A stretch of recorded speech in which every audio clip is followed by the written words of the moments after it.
शांती. आज आहे 1/10/2024 ची मुरली.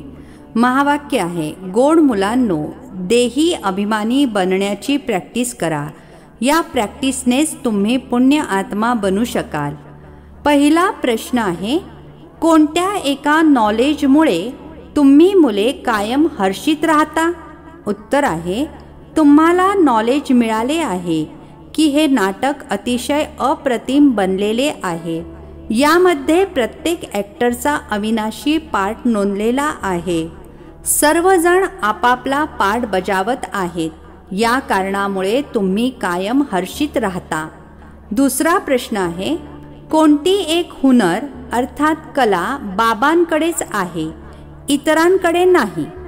उत्तर आहे, देही अभिमानी बनविण्याची कला एका बाबांकडेच आहे, कारण ते स्वतः कायम देही आहेत, सुप्रीम आहेत. ही कला कोणत्याही मनुष्याला येऊ शकत नाही. ओम शांती. आत्मिक मुलांनो अर्थात आत्म्यांप्रती बाबा बसून समजावून सांगतात. स्वतःला आत्मा तर समजायचे आहे ना. बाबांनी मुलांना समजावून सांगितले आहे, सर्वप्रथम ही प्रॅक्टिस करा की आपण आत्मा आहोत, ना की शरीर. जेव्हा स्वतःला आत्मा समजाल तेव्हाच परमपित्याची आठवण कराल. स्वतःला आत्मा समजला नाही तर मग जरूर लौकिक नातेवाईक, धंदा इत्यादी आठवत राहील. म्हणून सर्वप्रथम तर ही प्रॅक्टिस असायला हवी की मी आत्मा आहे, तर मग रुहानी बाबांची आठवण राहील. बाबा ही शिकवण देतात की स्वतःला देह समजू नका. हे ज्ञान बाबा संपूर्ण कल्पामध्ये एकदाच देतात. पुन्हा मग 5000 वर्षांनंतर ही माहिती अर्थात ज्ञान मिळेल. स्वतःला आत्मा समजाल तर बाबांची देखील आठवण येईल. अर्धा कल्प तुम्ही स्वतःला देह समजले आहात. आता स्वतःला आत्मा समजायचे आहे. जसे तुम्ही आत्मा आहात, मी देखील आत्माच आहे, परंतु सुप्रीम आहे. मी आहेच मुळी आत्मा, तर मला कोणता देह आठवतच नाही. हे दादा अर्थात ब्रह्मा बाबा तर शरीरधारी आहेत ना. ते बाबा आहेत निराकार. हे प्रजापिता ब्रह्मा तर साकारी झाले. शिवबाबांचे खरे नाव आहेच शिव. ते आहेतच आत्मा, फक्त ते उच्च अर्थात सुप्रीम आत्मा आहेत. फक्त याच वेळी येऊन या शरीरामध्ये प्रवेश करतात. ते कधी देह अभिमानी असू शकत नाहीत. देह अभिमानी साकारी मनुष्य असतात. ते अर्थात शिवबाबा तर आहेतच निराकार. त्यांना येऊन ही प्रॅक्टिस करून घ्यायची आहे. म्हणतात, तुम्ही स्वतःला आत्मा समजा. मी आत्मा आहे, आत्मा आहे. बसून हा धडा पाठ करा. मी आत्मा शिवबाबांची संतान आहे. प्रत्येक गोष्टीची प्रॅक्टिस पाहिजे ना. बाबा कोणती नवी गोष्ट सांगत नाही आहेत. तुम्ही जेव्हा स्वतःला पक्के आत्मा समजाल तेव्हा बाबा देखील पक्के लक्षात राहतील. देह अभिमान असेल तर बाबांची आठवण करू शकणार नाही. अर्धा कल्प तुम्हाला देहाचा अहंकार असतो. आता तुम्हाला शिकवतो की स्वतःला आत्मा समजा. सतयुगामध्ये असे कोणी शिकवत नाही की स्वतःला आत्मा समजा. शरीराला नाव तर पडतेच, नाही तर एकमेकांना बोलावणार कसे? इथे तुम्ही बाबांकडून जो वारसा घेतला आहे तोच मग प्रारब्ध म्हणून तिथे प्राप्त होतो. बाकी बोलावणार तर नावानेच ना.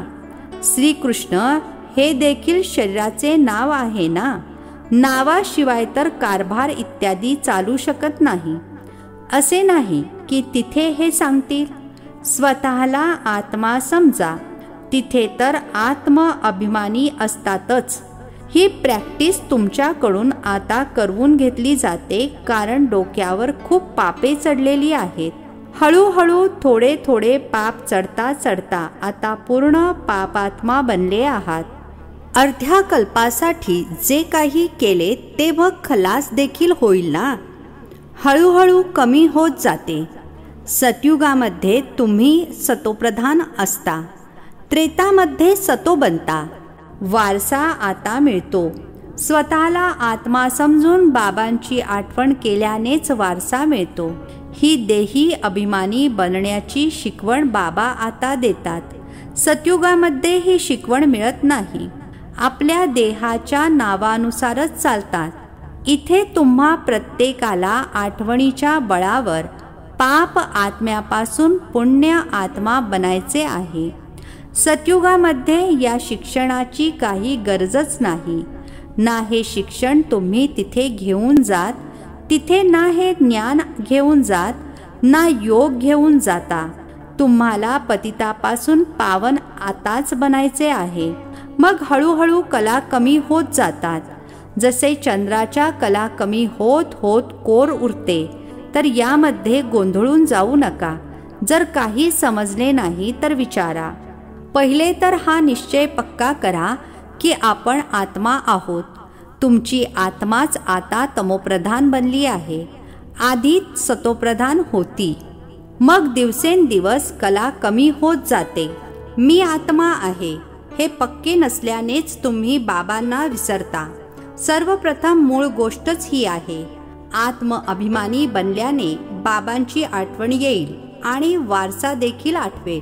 वारसा आठवला तर पवित्र सुद्धा राहाल. दैवी गुण देखील असतील. एम ऑब्जेक्ट तर समोर आहे ना. ही आहे गॉडली युनिव्हर्सिटी. ईश्वर शिकवतात. देही अभिमानी देखील तेच बनवू शकतात. दुसरे कोणीही ही कला जाणत सुद्धा नाहीत. एक बाबाच शिकवतात. हे दादा अर्थात ब्रह्मा बाबा देखील पुरुषार्थ करतात. बाबा तर कधी देह घेतच नाहीत. ज्यामुळे त्यांना देही अभिमानी बनण्याचा पुरुषार्थ करावा लागेल. ते फक्त याच वेळी येतात. तुम्हाला देही अभिमानी बनविण्यासाठी एक म्हण आहे, जिनके माथे मामला वह कैसे नींद करे. धंदा इत्यादी मोठा टू मच असतो तेव्हा सवड मिळत नाही. आणि ज्यांना सवड आहे ते बाबांकडे पुरुषार्थ करण्यासाठी येतात. काही नवीन देखील येतात. समजतात ज्ञान तर खूप चांगले आहे. गीतेमध्ये देखील हे शब्द आहेत.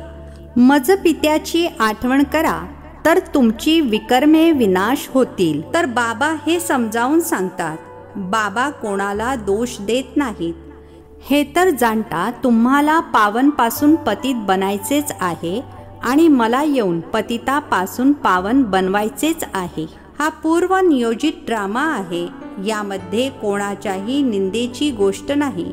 तुम्ही मुले आता ज्ञानाला चांगल्या रीतीने जाणता. बाकीचे तर कोणीही ईश्वराला जाणतही नाहीत. त्यामुळे अनाथ नास्तिक म्हटले जातात. आता बाबा तुम्हा मुलांना किती हुशार बनवतात. टीचरच्या रूपामध्ये शिकवण देतात. हे सृष्टीचे चक्र कसे चालते हे शिक्षण मिळाल्याने तुम्ही देखील सुधारता. भारत जो शिवालय होता तो आता वेश्यालय आहे ना. यामध्ये निंदेचा प्रश्नच नाही. हा खेळ आहे जो बाबा समजावून सांगतात. तुम्ही देवतापासून असुर कसे बनलात असे म्हणत नाहीत की का बनलात. बाबा आलेच आहेत मुलांना आपला परिचय देण्यासाठी आणि सृष्टीचे चक्र कसे फिरते हे नॉलेज देतात. मनुष्यालाच कळेल ना. आता कळल्यावर मग तुम्ही देवता बनता. हे शिक्षण आहे मनुष्यापासून देवता बनण्याचे, जे बाबाच बसून शिकवतात. इथे तर सारे मनुष्यच मनुष्य आहेत. देवता तर या सृष्टीवर येऊ शकत नाहीत ज्यांना बाबा शिक्षक बनून शिकवतील. शिकवणारे बाबा बघा कसे शिकविण्यासाठी येतात. गायन देखील आहे. परमपिता परमात्मा कोणता रथ घेतात, परंतु हे स्पष्ट करून लिहित नाहीत की कोणता रथ घेतात. त्रिमूर्तीचे रहस्य देखील कोणालाच समजत नाही. परमपिता अर्थात परम आत्मा ते जे आहेत तसा आपला परिचय तर देतील ना. अहंकार येण्याचा प्रश्नच नाही. न समजल्यामुळे म्हणतात यांना अहंकार आहे. हे ब्रह्मा तर म्हणत नाहीत की मी परमात्मा आहे. ही तर समजून घेण्याची गोष्ट आहे. ही तर बाबांची महावाक्ये आहेत. सर्व आत्म्यांचे पिता एकच आहेत. यांना अर्थात ब्रह्मा बाबांना दादा म्हटले जाते. हा भाग्यशाली रथ आहे ना. नाव देखील ब्रह्मा ठेवले आहे, कारण ब्राह्मण हवेत ना. आदिदेव प्रजापिता ब्रह्मा आहेत, प्रजेचे पिता आहेत. आता प्रजा कोणती? प्रजापिता ब्रह्मा शरीरधारी आहेत, तर ॲडॉप्ट केले ना. मुलांना शिवबाबा समजावून सांगतात की मी ॲडॉप्ट करत नाही. तुम्ही सर्व आत्मे तर कायम माझी मुले आहातच. मी तुम्हाला बनवत नाही. मी तर तुम्हा आत्म्यांचा अनादी पिता आहे. बाबा किती चांगल्या प्रकारे समजावून सांगतात, तरीही म्हणतात स्वतःला आत्मा समजा. तुम्ही साऱ्या जुन्या दुनियेचा संन्यास करता. बुद्धीने जाणता सर्वजण या दुनियेतून परत जातील असे नाही. संन्यास करून जंगलात जायचे आहे. संपूर्ण दुनियेचा संन्यास करून आम्ही आपल्या घरी जाणार. त्यामुळे एका बाबांशिवाय कोणतीही गोष्ट आठवू नये. वयाची 60 पूर्ण झाली की मग वाणीपासून परे वानप्रस्थमध्ये जाण्याचा पुरुषार्थ केला पाहिजे. ही वानप्रस्थची गोष्ट आहे आत्ताची. भक्ती मार्गामध्ये तर वानप्रस्थबद्दल कोणाला माहीतच नाही आहे. वानप्रस्थचा अर्थ सांगू शकत नाहीत. वाणीपासून परे मूलवतनला म्हणणार.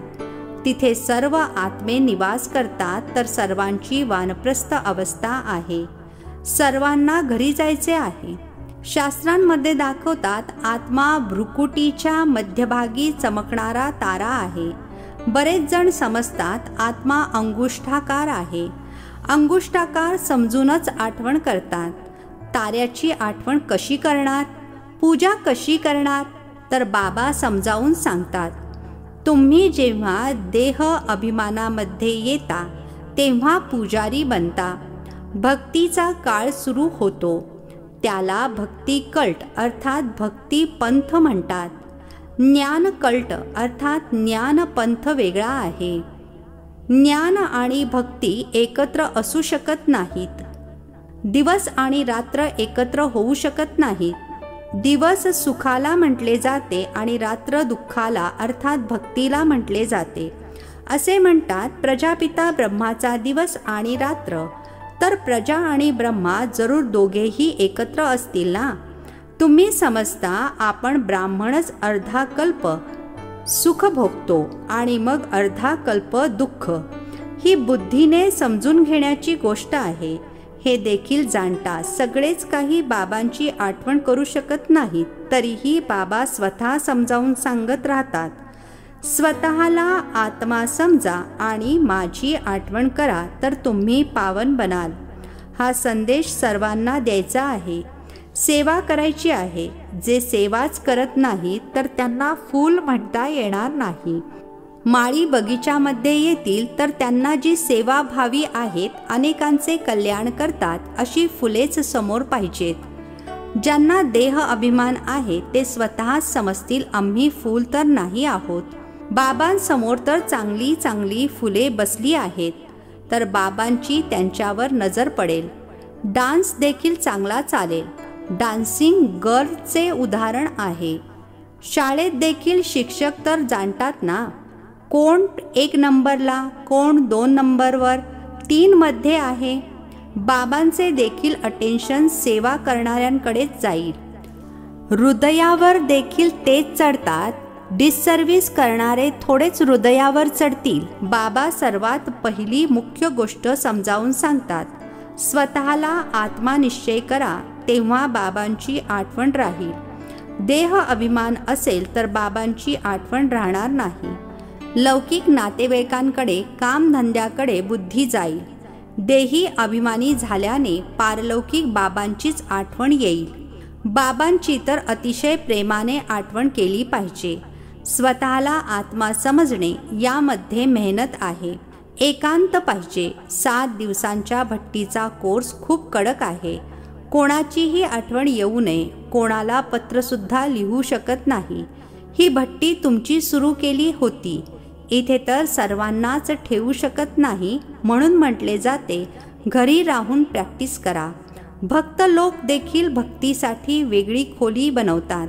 बंद खोलीमध्ये बसून माळा जपतात. तर या आठवणीच्या यात्रेमध्ये देखील एकांत पाहिजे. एका बाबांचीच आठवण करायची आहे. यासाठी काही तोंडाने बोलण्याची देखील गरज नाही. या आठवणीच्या अभ्यासासाठी सवड पाहिजे. तुम्ही जाणता लौकिक पिता आहे हदचा क्रिएटर. हे आहेत बेहदचे. प्रजापिता ब्रह्मा तर बेहदचे झाले ना. मुलांना ॲडॉप्ट करतात, शिवबाबा ॲडॉप्ट करत नाहीत. तुम्ही त्यांची तर मुले नेहमी आहातच. तुम्ही म्हणाल शिवबाबांची आम्ही मुले आत्मे अनादी आहोतच. ब्रह्माने तुम्हाला ॲडॉप्ट केले आहे. प्रत्येक गोष्ट व्यवस्थित समजून घ्यायची आहे. बाबा रोज रोज मुलांना समजावून सांगतात. मुले म्हणतात, बाबा आठवण राहत नाही. बाबा म्हणतात यासाठी थोडा वेळ काढला पाहिजे. काही जण तर असे असतात जे अजिबातच वेळ देऊ शकत नाहीत. डोक्यामध्ये काम खूप असते. मग आठवणीची यात्रा कशी होईल? बाबा समजावून सांगतात, मूळ गोष्टच ही आहे की स्वतःला आत्मा समजून मज पित्याची आठवण करा तर तुम्ही पावन बनाल. मी आत्मा आहे, शिवबाबांची संतान आहे. हे मनमनाभव होणे झाले ना. यासाठी परिश्रम घेतले पाहिजेत. आशीर्वादाची गोष्टच नाही. हे तर शिक्षण आहे. यात कृपा किंवा आशीर्वाद चालत नाही. मी कधी तुमच्या डोक्यावर हात ठेवतो का? तुम्ही जाणता बेहदच्या बाबांकडून आम्ही वारसा घेत आहोत. अमर भव, आयुष्यमान भव, यामध्ये सर्व काही येते. तुम्हाला पूर्ण दीर्घायुष्य प्राप्त होते. तिथे कधी अकाली मृत्यू होत नाही. हा वारसा कोणी साधू संत इत्यादी देऊ शकत नाहीत. ते म्हणतात पुत्रवान भव. तर मनुष्य समजतात त्यांच्या कृपेने मूल झाले आहे. बस, ज्यांना मूल नाही ते जाऊन त्यांचे शिष्य बनतील. ज्ञान तर एकदाच मिळते. हे आहे अव्यभिचारी ज्ञान, ज्याचे अर्धा कल्प प्रारब्ध चालते. त्यानंतर आहे अज्ञान.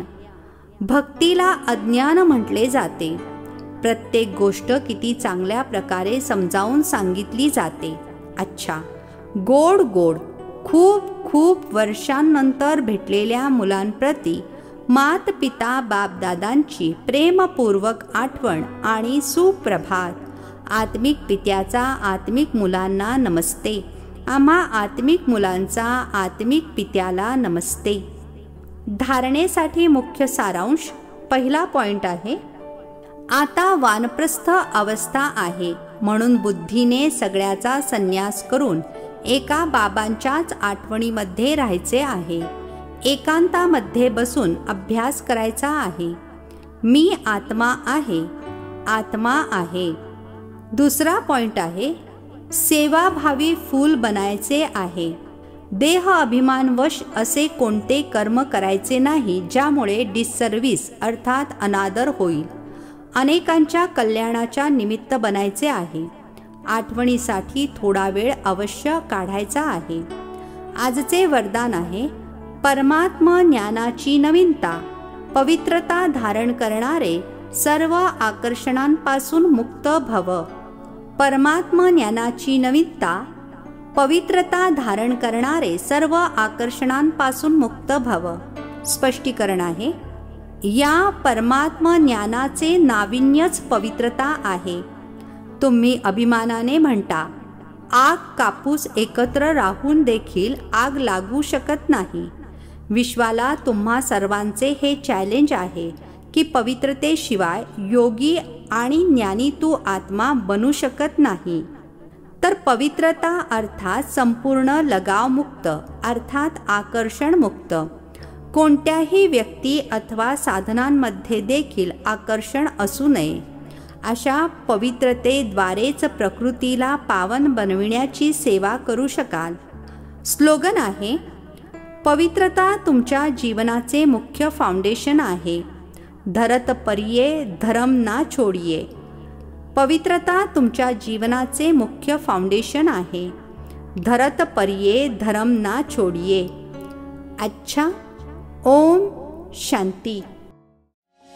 नवनवीन मराठी व्हिडिओज प्राप्त करण्यासाठी सबस्क्राईब करा मराठी गॉडलीवूड चॅनलला.